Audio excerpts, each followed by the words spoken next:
Muy buenas, mi nombre es Jeffrey Flores y en este video les voy a enseñar básicamente lo que es una corrección hacia una demostración que propuso una persona de un ejercicio que está en una tarea. Dicha tarea es la séptima del curso de Introducción a las Funciones, segundo ciclo, y este curso está en el plan de estudio de la carrera de Educación Matemática de la Universidad de Costa Rica. La profesora que propuso este ejercicio se llama Susana María Murillo López, profesora del grupo 01. Lo que se busca en este video es darle solución a algunos errores que se presentan en la demostración propuesta por un o una estudiante. El ejercicio propuesto dice lo siguiente: si A y B son conjuntos finitos y equipotentes, demuestre que A y B tienen la misma cantidad de elementos. Nota: se escribe de esta manera y se lee: A y B tienen la misma cardinalidad. Como podemos observar, tenemos dos hipótesis que están en rojo. La primera es que A y B son finitos. La segunda es que A y B son conjuntos equipotentes. Y efectivamente lo que hay que mostrar es que tienen la misma cardinalidad. Estarán viendo la propuesta que hizo esa persona para darle solución a la demostración. Dicha demostración va de la siguiente manera. Existe f que va de A en B, ya que A y B son finitos. Podemos decir que A tiene n elementos y B tiene m elementos. Ok, la justificación que está dando esta persona no es razón suficiente para poder decir que existe una función que relaciona los elementos de A en B. No es suficiente, ¿por qué? Porque podemos tener dos conjuntos finitos y no podemos afirmar, no podemos asegurar con eso de que exista una función que relacione los elementos de A en B. Ok, entonces, ¿cuál es la hipótesis? ¿Cuál es la razón, teorema? ¿Qué es lo que nos puede decir? Mira, si usted puede relacionar los elementos de A en B. Es decir, existe esa función. Y lo que sí nos sirve para justificar eso es una hipótesis y es la hipótesis 2. En este caso estamos diciendo que A y B son conjuntos equipotentes. Y eso nos sirve. Nos sirve para decir que existe una función biyectiva que relaciona los elementos de A en B de una forma biunívoca. Entonces lo que estamos haciendo es que vamos a corregir este error de la siguiente manera. Bueno, antes de eso, el error que cometió esta persona es que justificó mal la existencia de la función f y su característica de ser biyectiva la puso después. Entonces, la posible solución es decir, existe f biyectiva que va de A en B, ya que A y B son equipotentes. Y como dije anteriormente, A y B son equipotentes por hipótesis. Ok, pero la justificación que está usando esta persona nos sirve para demostrar, o más bien para llegar a contradicciones después. Decir que A y B son finitos, podemos decir que A tiene n elementos y B tiene m elementos. Esta proposición como tal nos va a decir que n es igual a m. Necesariamente ocupamos estructurarla en algún lugar porque es parte de la demostración, no podemos eliminarla así por así. Es decir, la estaríamos eliminando cuando estaríamos corrigiendo esa justificación, pero es necesaria, por lo tanto lo vamos a estructurar seguido y eso lo podemos ver en la diapositiva 7. La posible solución es colocar esa proposición seguida de la justificación que hizo para la existencia de f una vez corregida. Todo eso quedaría de la siguiente manera. Es una sugerencia. Existe f biyectiva que va de A en B, ya que A y B son equipotentes.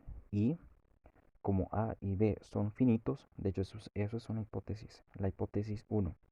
Como A y B son finitos, podemos decir que A tiene n elementos y B tiene m elementos.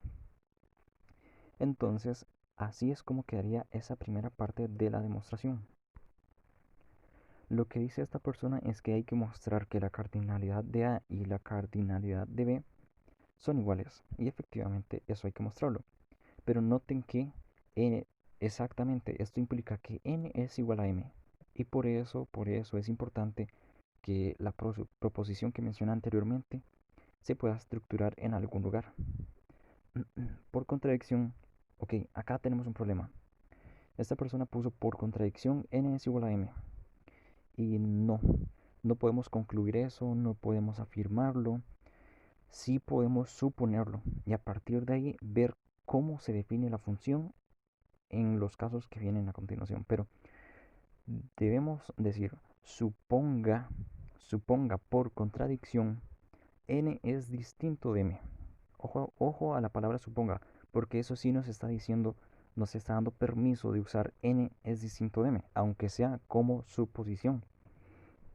Entonces, esto implica, es decir, de que n sea distinto de m implica dos cosas, n mayor que m o n menor que m. Y por tricotomía, exactamente. Pero entramos en otro problema.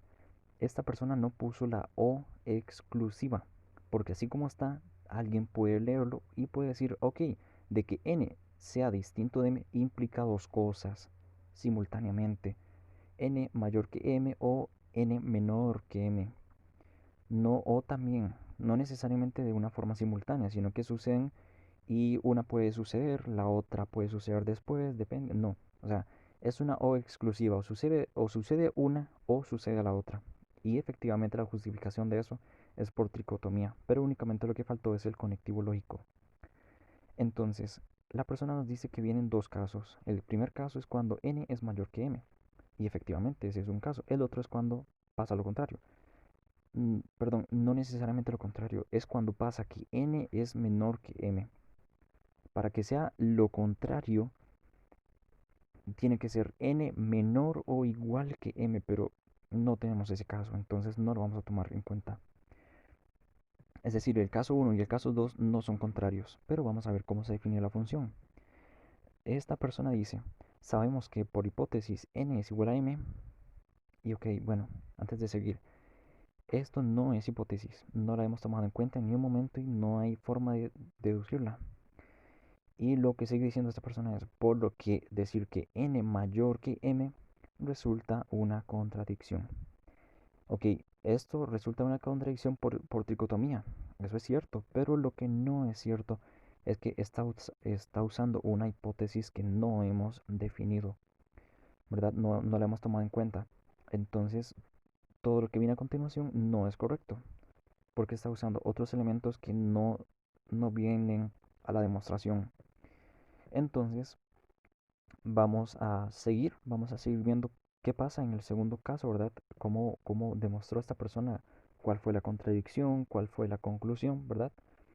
Y vamos a ver posiblemente, bueno, vamos a ver las posibles soluciones.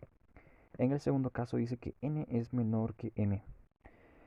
Entonces la persona dice, sabemos que por hipótesis n es distinto de m. Como ya dijimos anteriormente, esto no es hipótesis. La persona sigue diciendo, por lo que decir que n menor que m resulta una contradicción. Volvemos a lo mismo, no podemos decir en esta demostración que resulta una contradicción porque no es lo que necesitamos. Debemos ver cómo se comporta la función, ¿verdad? Porque al principio dijimos, existe una función que va de a en b, o sea, una función biyectiva que va de a en b, ¿verdad? Ya que son conjuntos equipotentes y así, ¿verdad? Entonces, debemos ver cómo se comporta esa función. Y a eso me refiero a que efectivamente es una función biyectiva, por lo tanto es sobreyectiva. Van a ver que por ahí va el asunto de la contradicción. Entonces, eso fue lo que puso esta persona, ¿verdad? En los dos casos. Lo que vamos a utilizar es la definición de orden. ¿Y por qué razón es mucho mejor trabajar de esta manera? O sea, en otras palabras, es mejor trabajar con igualdades que con desigualdades. ¿Y esto por qué? Porque existen más propiedades en las igualdades que nos pueden ayudar a trabajar que propiedades en las desigualdades. Por lo tanto, si usamos la definición de orden, entonces existe un k en los naturales estrellita, de manera que n más k es igual a m. Entonces, si aplicamos la definición de resta, esto va a quedar de la siguiente manera. A nuestra conveniencia, luego ustedes van a ver por qué. N es igual a m menos k. Bueno, digo a nuestra conveniencia porque De una suma salen dos restas. Y vamos a utilizar esta que tenemos aquí, donde dice que n es igual a m menos k. Es decir, la cardinalidad de A es igual a la cardinalidad de B menos una cantidad k de elementos. Por eso es que la vamos a utilizar, porque así se entiende, ¿verdad?, que es lo que estamos trabajando. Y además les sugiero que cuando estén trabajando de esta manera, hagan diagramas y hagan una cierta cantidad de elementos en A, una cierta cantidad de elementos en B, y ustedes ven el comportamiento. Entonces, debemos ver cómo se define la función con estas características. Habíamos dicho que f es una función biyectiva, ya que A y B son conjuntos equipotentes. ¿Y esto por qué? Por hipótesis. Entonces, estamos dando por hecho, por verdadero, que existe una función biyectiva. Y si es biyectiva, entonces es sobreyectiva y también es inyectiva. Pero vamos a ver cómo se comporta la función. Bueno, ¿qué dice sobreyectividad en este caso? En este caso dice, para todo elemento que pertenece al codominio, existe un elemento en el dominio de manera que se relacionen. Entonces, básicamente eso es la definición que tenemos de sobreyectividad.